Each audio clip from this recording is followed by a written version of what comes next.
Oi pessoal, estamos juntos mais uma vez para a aula de inglês instrumental. Quero dizer a vocês que estamos muito felizes com essa oportunidade de poder estar ministrando esse curso.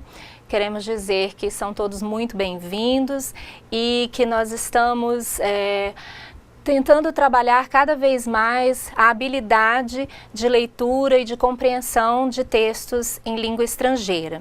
Então, todos vocês que têm interesse em fazer provas onde você vai encontrar textos em língua estrangeira, em especial em inglês, é muito importante que você procure fazer um curso de inglês instrumental.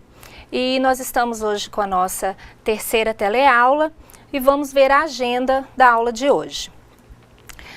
Hoje nós estaremos estudando os cognatos e os falsos cognatos. Nós queremos lembrar vocês que cognatos e falsos cognatos são essenciais para a compreensão de um texto. Então vamos lá. Primeira definição. Cognatos são o quê? Palavras semelhantes em português e inglês.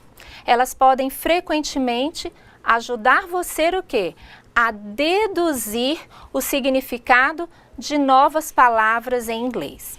Então, como nós estávamos dizendo, nós vamos ter alguns exemplos aqui do que seriam cognatos. Aqui nós temos a palavra ecology, que é muito parecida com ecologia. Então, ela é parecida tanto na escrita como no significado. Institute, né, em inglês, e instituto em português, então parecida também na grafia e no significado. Population, em português, população, parecidíssima, né? Na escrita e no significado. Aqui nós temos, né, uma placa que, se você observar, mesmo você não entendendo o que significa a palavra under, mas através da palavra construction e também com a ajuda do desenho, você vai entender perfeitamente que essa placa está avisando que o ambiente está em construção. Então, alunos, nós entendemos que os cognatos, eles são fundamentais para a compreensão de um texto.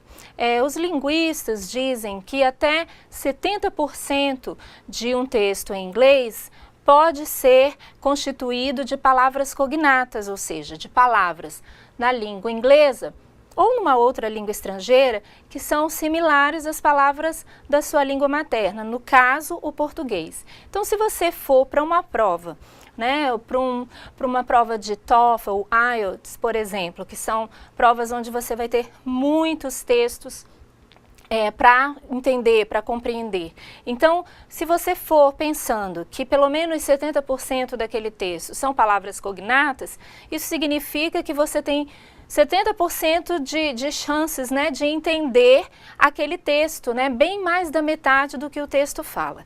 Então, nós sabemos que o conhecimento dos cognatos é de fundamental importância para que você possa se sair bem numa prova. Até porque, quando você pensa que naquele texto tem várias palavras parecidas com a sua língua, você já fica mais relaxado, mais despreocupado. Então, você já vai para a leitura daquele texto mais tranquilo.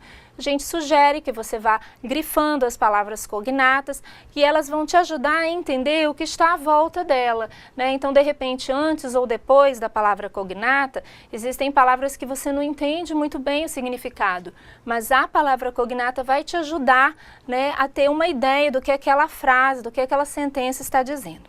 Então, nós vamos voltar para os slides para continuar vendo um pouco mais dos cognatos. Bem, aqui nós temos uma figura, journal, e temos aí mais uma palavra cognata, certo? Palavras cognatas têm em comum que a mesma raiz e que por isso mesmo são, na maioria das vezes, o quê? De fácil reconhecimento. Aqui nós temos o exemplo de algumas palavras com a mesma raiz, ó. Nationality, você tem nationalism, né? Nós temos horrible e horrify, horror. Vejam que a raiz, que é essa que está em negrito, é a mesma. Então, você se remete o quê? A nação. Aqui, ó, horrible e horrify, horror. Todas relacionadas a horror. Os textos técnicos estão o quê? Repletos de palavras cognatas. Dando sequência, nós vamos também entender o que são falsos cognatos. São palavras em inglês que parecem na grafia com as palavras em português, mas, no entanto, seus significados são diferentes. Olha só que interessante. O contexto pode ajudar você a identificar o verdadeiro significado das palavras. Porém, sempre que for necessário e possível, é claro, consulte o dicionário para se certificar que para certificar de que a correspondência entre as palavras está correta. Aqui nós temos alguns exemplos. Nós temos parents, que parece parentes, mas na realidade significa pais.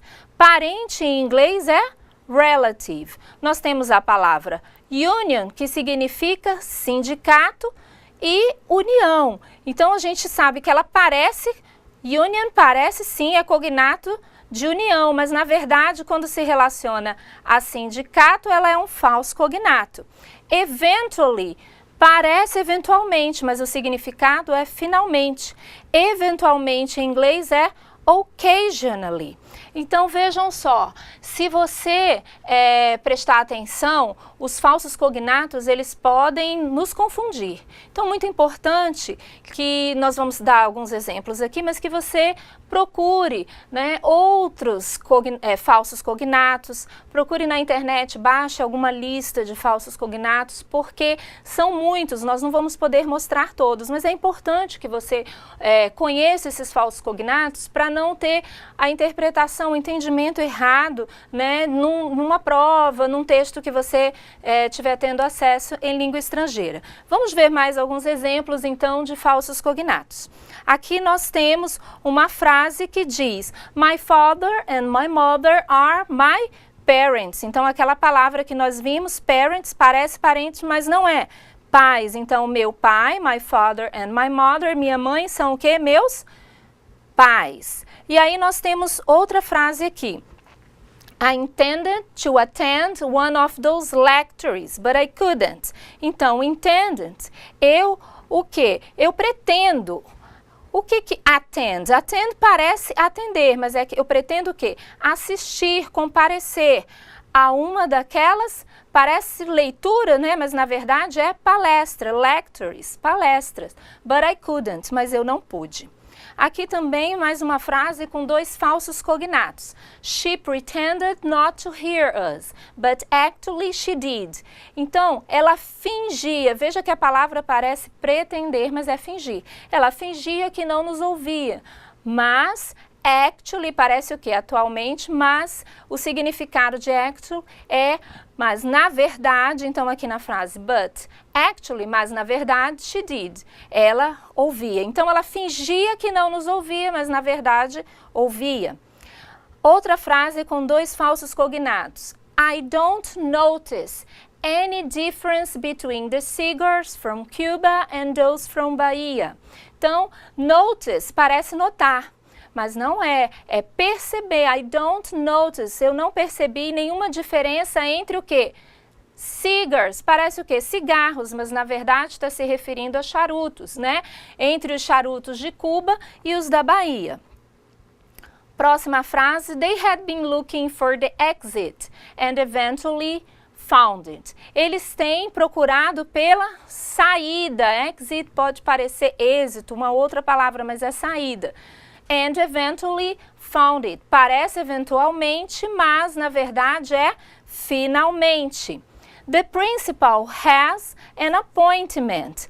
Principal parece principal, aliás, escreve da mesma forma, mas é o diretor. O diretor tem um compromisso, não apontamento, A palavra appointment parece apontamento, mas é compromisso. Aqui nós temos um pequeno trecho, que eu vou ler em inglês, e as palavras em negrito são as palavras que são cognatas, que se parecem e também têm o mesmo significado com as palavras de língua portuguesa. Distance education, então aqui nós temos um cognato, takes place when a teacher and students, mais um cognato, are separated by physical distance.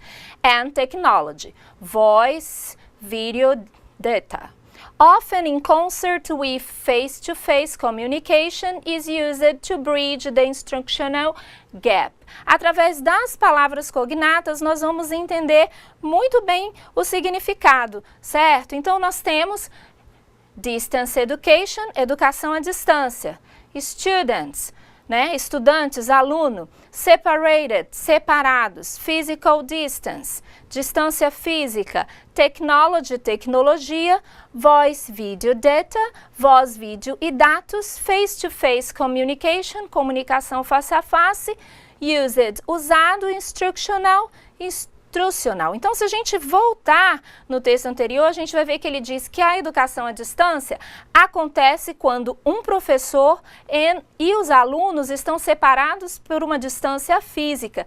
E a tecnologia, que é o que no caso a voz, o vídeo, os dados, né?